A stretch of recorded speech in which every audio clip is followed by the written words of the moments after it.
नमस्कार। आपके साथ मैं दीप्ति द्विवेदी। उत्तर प्रदेश विधानसभा चुनाव के नतीजे भले ही 10 मार्च को आएंगे, लेकिन एग्जिट पोल के मुताबिक जो है बीजेपी प्रचंड बहुमत के साथ एक बार फिर से सत्ता में वापसी करती हुई नजर आ रही है। एग्जिट पोल के आंकड़े ये संकेत दे रहे हैं कि ब्रांड मोदी के साथ इस बार योगी फैक्टर ने यूपी में बीजेपी का परचम लहराने में जमकर मदद की है। लखनऊ से सीएम योगी ने हिंदुत्व के एजेंडे को धार दिया, तो दिल्ली से पीएम मोदी ने विकास को रफ्तार दी है।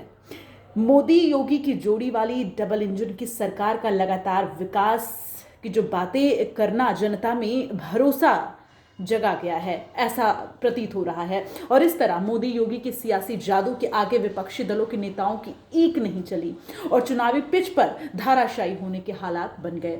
हालांकि मतगणना में अंतिम नतीजे कैसे आते हैं, सब कुछ उस पर निर्भर करेगा। फिलहाल आपको ये बता दें कि 5 साल पहले 2017 के विधानसभा चुनाव में बीजेपी ने मोदी के चेहरे को आगे कर 2/3 बहुमत के साथ 15 साल बाद सत्ता में वापसी की थी और मुख्यमंत्री की ताज योगी आदित्यनाथ के सिर सजा था। तो योगी ने अपने 5 साल के कार्यकाल में अपनी एक मजबूत नेता के तौर पर छवि बनाई, जिसके चलते पार्टी 2022 में योगी के काम और मोदी के नाम पर चुनावी मैदान में उतरी थी।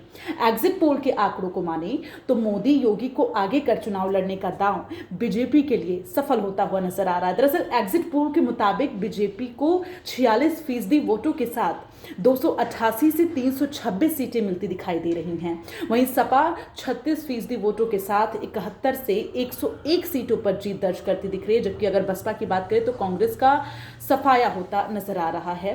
और एग्जिट पोल के यही आंकड़े अगर 10 मार्च को चुनावी नतीजों में तब्दील होते हैं तो बीजेपी सूबे में कई सियासी इतिहास रच देगी। दरअसल यूपी में कोई भी सीएम आजादी के बाद से 5 साल तक कार्यकाल समाप्त कर लगातार दूसरी बार सत्ता का सिंहासन काबिज नहीं हो सका।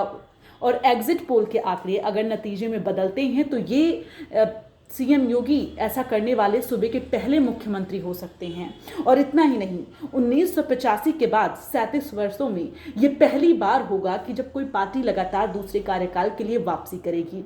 यूपी की सियासत में बीजेपी के सियासी करिश्मा पीएम मोदी और अमित शाह के साथ साथ सीएम योगी की मजबूत जुगलबंदी को उतार कर यहाँ पर दिख रही है। और साथ ही योगी का जो सुशासन मॉडल रहा है उस पर बात करते हैं। उत्तर प्रदेश चुनाव में कभी कानून व्यवस्था एक बड़ा मुद्दा हुआ करता था और मुद्दा हमेशा से रहा है, जिससे जनता, व्यापारी और अधिकारी सभी त्रस्त थे।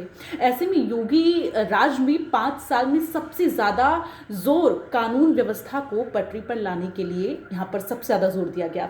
योगी सरकार में माफियाओं और गुंडों को निशाना बनाया गया, जिसके चलते गुंडागर्दी पर नकेल कसी गई। यूपी में बुलडोजर तो सिंबल की तरह इस्तेमाल होने लगा और जो योगी राज में माफिया और अपराधियों के घर पर बुलडोजर चला, योगी सरकार के 5 साल के कार्यकाल में सूबे के लोगों में एक धारणा बनी है कि कानून का राज है। तो पीएम मोदी से लेकर गृह मंत्री अमित शाह तक सभी तमाम बीजेपी के नेताओं ने चुनाव प्रचार में इसे मुद्दा बनाते हुए अपनी हर रैली में योगी सरकार में गुंडागर्दी के खात्मे का जिक्र किया और इसके साथ ही वोटरों को ये याद दिलाया कि वो ऐसी सरकार कतई ना चुने जो सिर्फ गुंडागर्दी के बल पर राज करती है। योगी सरकार की वापसी में सूबे की कानून व्यवस्था में सुधार को एक मास्टर स्ट्रोक माना जा रहा है। तो अब हम जिक्र करते किस तरह से पीएम मोदी ने मोर्चा संभाला था।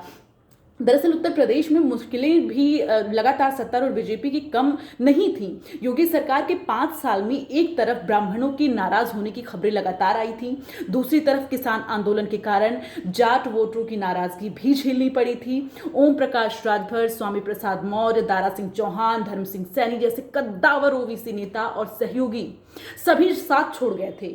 आवारा पशुओं से लोग परेशान थे, जिससे चुनाव में बड़ा नुकसान होने की संभावना दिख रही थी। ऐसे में पीएम मोदी यूपी चुनाव के रण में उतरे और ताबड़तोड़ सूबे में अपनी रैलियां करके सियासी माहौल को बीजेपी के पक्ष में मोड़ने में वो लग गए। एग्जिट पोल के जो नतीजे हैं वो बीजेपी को राहत देने वाले हैं और ऐसे में कहीं ना कहीं बीजेपी को राहत मिलती हुई नजर आ रही है। हिंदुत्व के एजेंडे को भी यहां पर धार दी गई। योगी आदित्यनाथ सत्ता के सिंहासन पर विराजमान होने के बाद से ही हिंदुत्व के एजेंडे को धार देने में जुटे। 5 साल के दौरान योगी अयोध्या से लेकर मथुरा, काशी और चित्रकूट पर मेहरबान रहे। लव जिहाद का इस पर भी सख्त कानून बनाया तो गोवंश पर कड़े कानून लाए गए। सुप्रीम कोर्ट के फैसले के बाद अयोध्या में भव्य राम मंदिर का निर्माण हुआ। वहीं दूसरी तरफ अभी निर्माण हो ही रहा है और दूसरी तरफ पीएम मोदी ने काशी विश्वनाथ कॉरिडोर का कायाकल्प कर दिया और इतना कायाकल्प कर साफ कर दिया था कि जिस विचारधारा पर पूरा संघ परिवार चल रहा है उसको पूरा करने का काम मोदी योगी सरकार कर रही है। तो ऐसे में एग्जिट पोल की जो नतीजे सामने आ रही हैं वो कहीं ना कहीं बीजेपी को राहत दे रहे हैं। हालांकि 10 मार्च को तस्वीरें साफ हो जाएंगी, लेकिन अगर एग्जिट पोल के मुताबिक नतीजे आते हैं तो जाहिर तौर पर एक बार फिर से उत्तर प्रदेश में बीजेपी की सरकार बनेगी और ये इतिहास में पहली बार होगा कि जब कोई पार्टी दूसरी बार शासन में आ रही है। अगर आपको हमारा ये वीडियो पसंद आया हो तो लाइक करें और कमेंट करें, साथ ही हमारे चैनल को सब्सक्राइब करें।